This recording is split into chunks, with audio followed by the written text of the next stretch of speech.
তো বন্ধুরা, কেমন আছেন সবাই? চলেন রুই মাছ রান্না করি শর্টকাট। দেখেন, মাছটা আমি ভেজে নিয়েছি। মাছটা ভালো করে ভাজবেন যেন না ভেঙে যায়। তো আদা রসুন জিরা বাটা দিয়ে দিয়েছি, পেঁয়াজ মরিচ আর দিয়েছি তেজপাতা আর গরম মশলা। তো এই যে হালকা ভেজে নিলাম আমি, হালকা ভেজে এ পর্যায়ে দিয়ে দেবো পরিমাণ মতো পানি। চুলোর আঁচটা লো আছে রাখবেন সবসময়।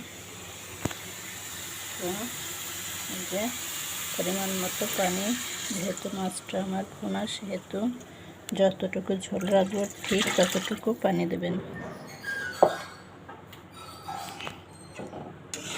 হ্যাঁ বন্ধুরা, এই ভুনা রেসিপিটা অবশ্যই কাঁচামরিচ ব্যবহার করবেন। আপনার চাইলে শুকনো মরিচ দিতে পারেন, কিন্তু কাঁচাটাই বেস্ট হবে।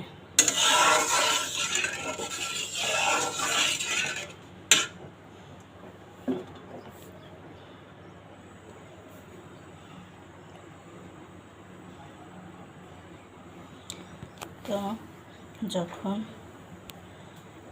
তরকারির ঝোলটা টকবক করে জাল উঠবে, তখন আমি মাছটা দিয়ে দেব। হয়ে গেল আমার রুই মাছ ভুনা রেসিপি আজকের। ভালো থাকবেন, আপনারা এভাবেই রান্না করবেন।